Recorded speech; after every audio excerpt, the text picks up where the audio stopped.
Boa noite. Estão conseguindo me ouvir? Sim, tá dando Sim, pra Júlia. ver. Então, meu nome é Júlia e eu vou estar apresentando essa atividade do Circulação da Balbúrdia, que faz parte das atividades da EFOP, que é a Escola de Formação Política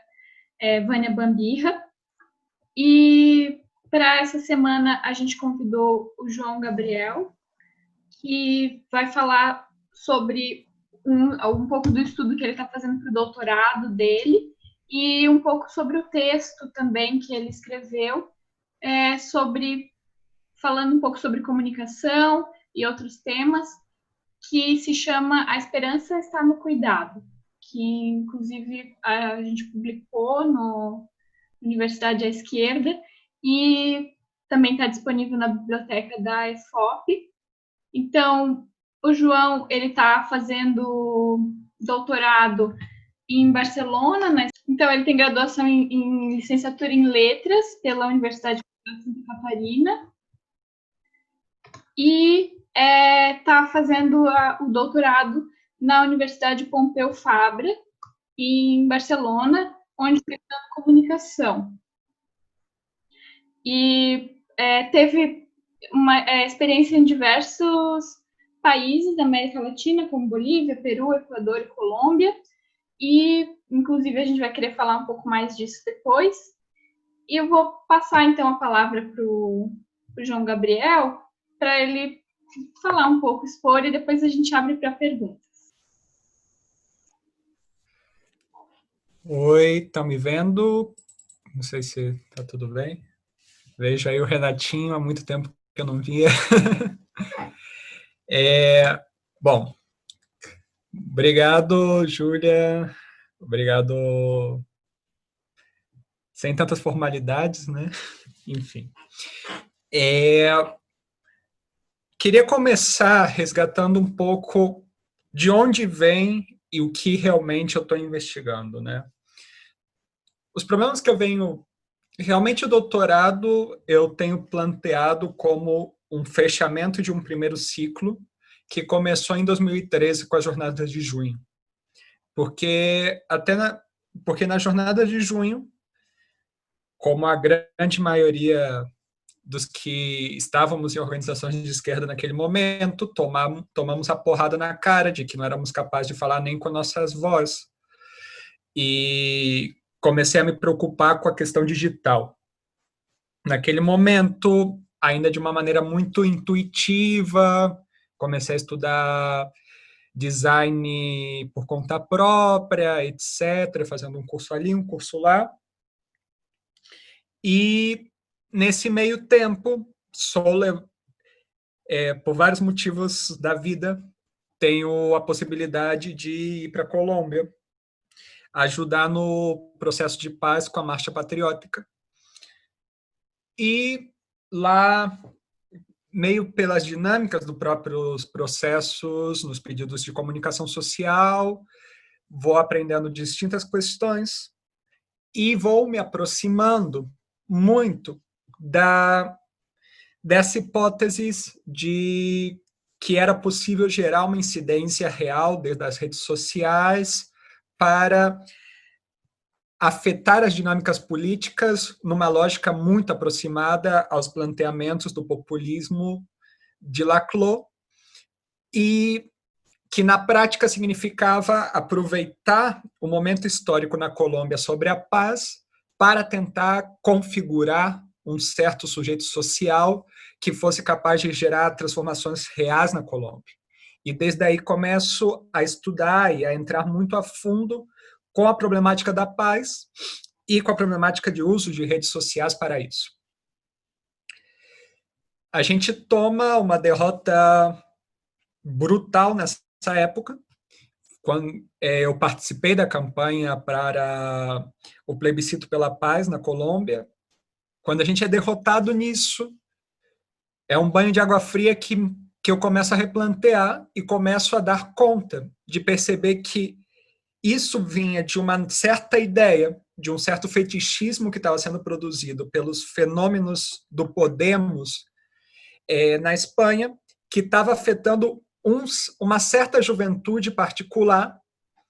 que eu já vinha um pouco com essa ideia quando pensava a questão da jornada de junho, que era uma juventude que ingressava nas universidades, se sentia muito mais capacitado que as gerações anteriores, só que o nível médio de desenvolvimento dos seus respectivos países não permitia aquilo que o Rui Mauro Marini vai dizer na Universidade Brasileira, que era que esse setor, através da universidade, criasse um colchão entre o conflito de classe, porque tinha uma perspectiva de ascenso social. Esse setor começa a perceber que os setores que se denominavam dentro de um campo de transformação progressista,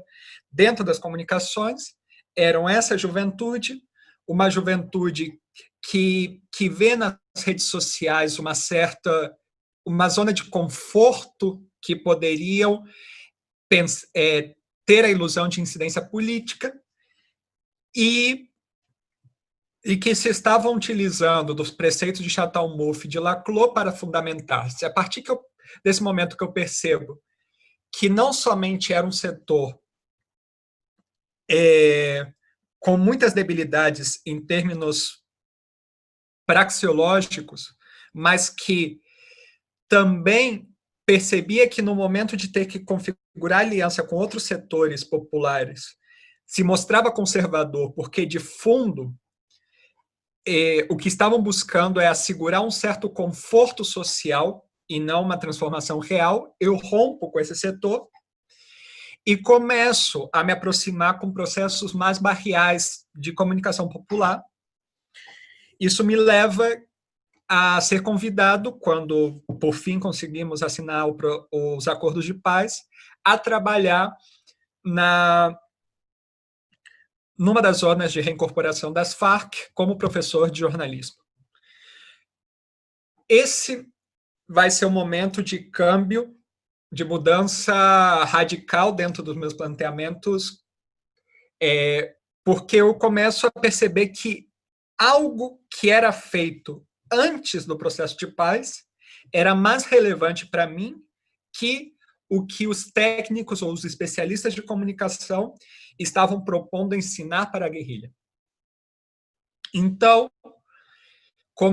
a partir daí, eu faço parte de várias iniciativas comunicacionais na Colômbia, sou coordenador de comunicação de um dos atuais senadores pela Farc, faço parte da equipe de dinamização da divulgação pedagógica dos acordos, faço meu mestrado da utilização de memes para processos de paz, etc, etc, etc. E disso, percebo que vou encontrar num autor central, que é o uruguaio Mário Kaplun, um texto que é o Comunicador Popular, que ele faz uma distinção em 3 esferas, que são a comunicação tradicional, que pode ser associada em termos educacionais com a educação bancária de Paulo Freire, ou seja, a velha ideia de que alguém é o detentor de todo o saber e simplesmente passa de maneira vertical a outras pessoas. E outras 2 ideias que foi a partir daí que eu fiquei com muitas inquietudes, que é a noção que ele vai dizer que existe uma educação cognitivista que tem que ver com a comunicação persuasiva e um processo e a comunicação popular que tem que ver com a educação popular. Então, começo a estudar um pouco mais a dinâmica de economia de plataforma, modelos de negócios de uso de rede social para publicidade, etc, etc, etc. E começo a propor que, se bem modelos de educação e comunicação tradicionais estão morrendo no atual ecossistema de redes,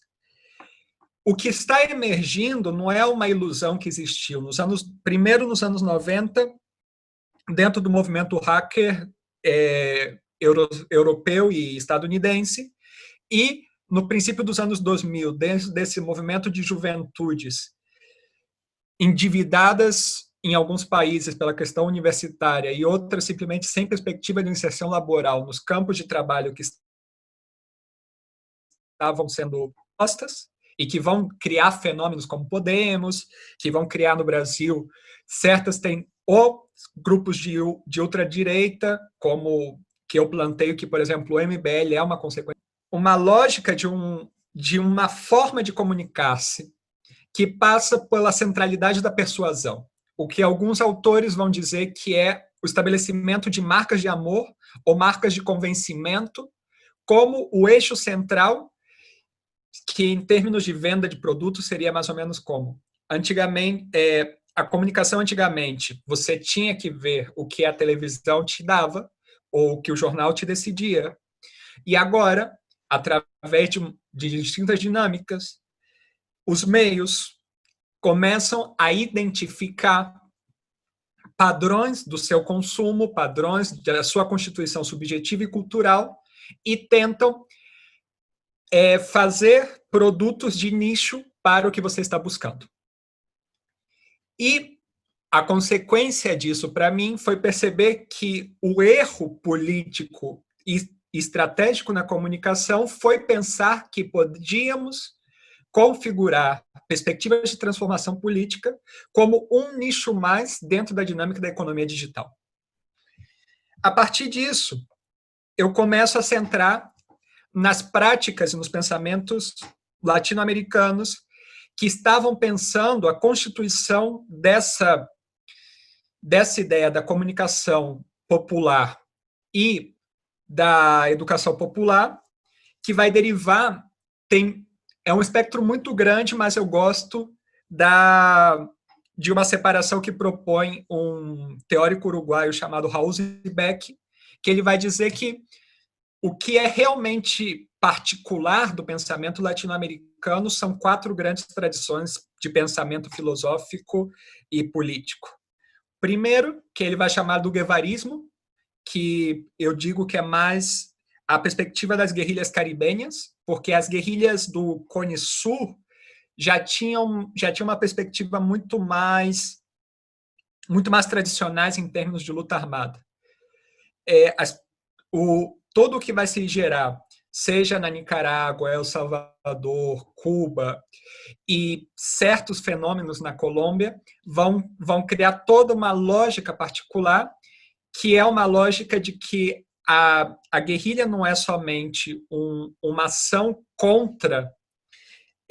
institucional, mas uma lógica de liberação e sustentação de territórios,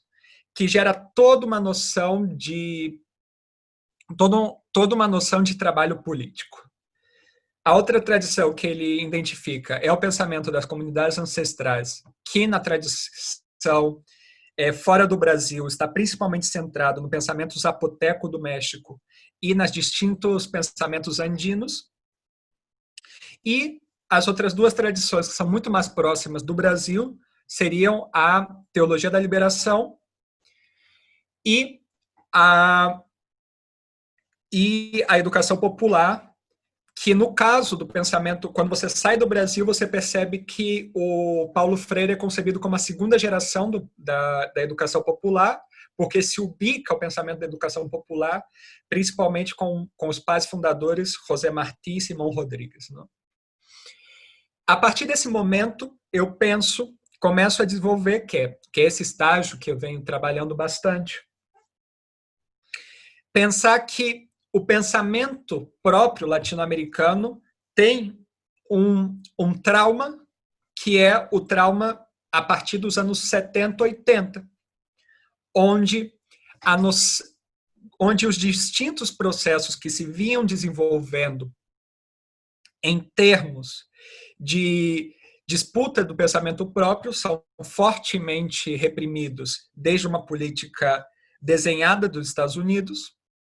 Ficam pequenos focos de resistência, Cuba aguentando como sempre, alguns movimentos de guerrilha ainda existindo,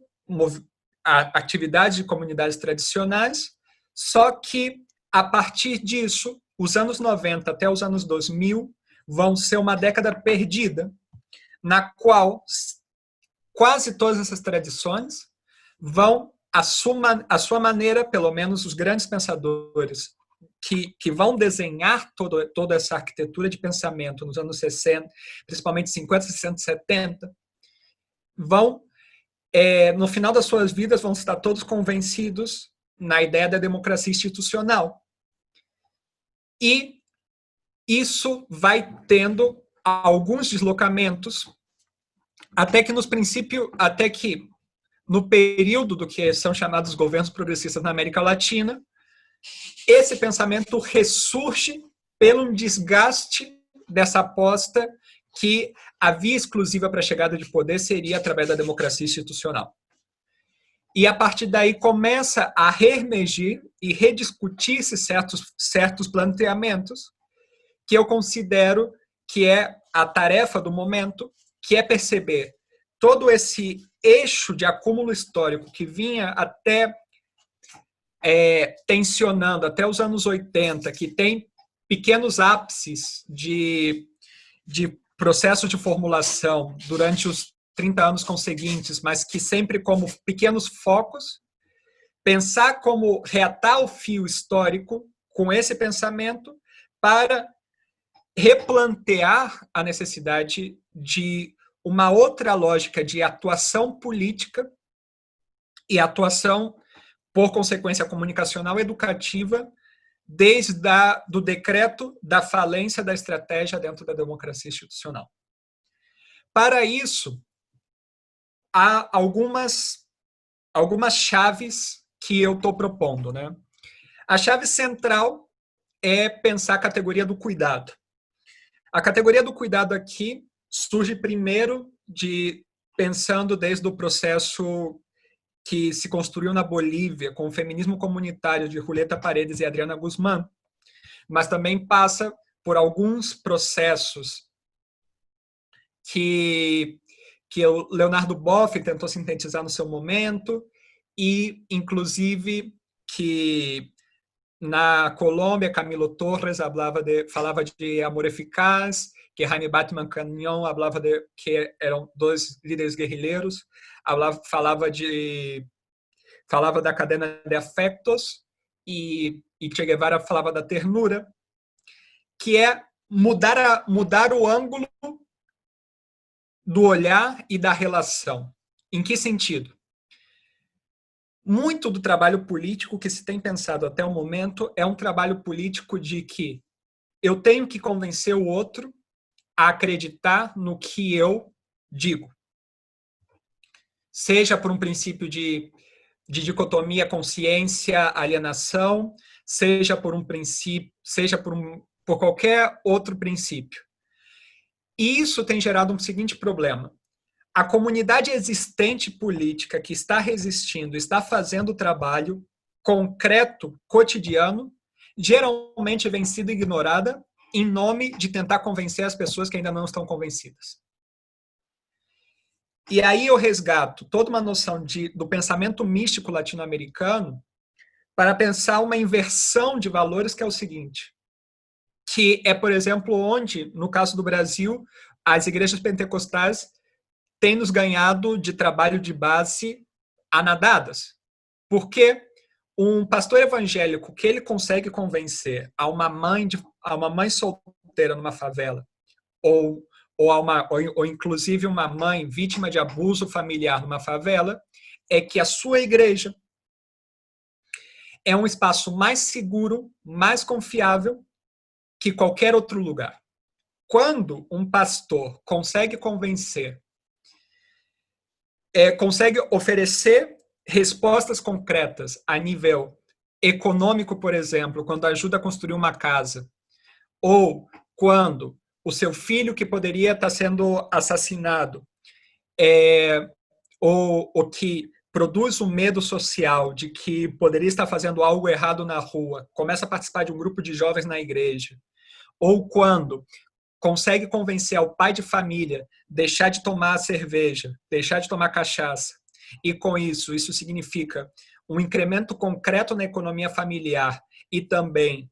uma ação direta na redução da violência de gênero para essa mulher, ela se convence por esses laços de interesses concretos e de perceber que essa comunidade cuida dela e é capaz de oferecer para ela uma perspectiva. Simbolizar isso e insertar códigos culturais é parte de sentir-se nessa comunidade, e não o contrário. Não é porque ela foi evangelizada, se convenceu da existência de Cristo e se convenceu de tudo isso, que ela é tão fervorosa com essa comunidade. Nessa lógica de cuidado, de como esse pensamento de que você tem que olhar para os seus, pensar que como cuidar-se entre, como criar estratégias de comunicação que estejam melhor relacionados com os problemas que estão passando, sujeitos que já estão acionando, vão primeiro ter a capacidade de fortalecer e dar sentido comunal para esses agentes sociais e, por consequência, políticos, e, para além disso, é o único caminho que temos, concretamente, para conseguir estabelecer uma relação histórica de organização a longo prazo.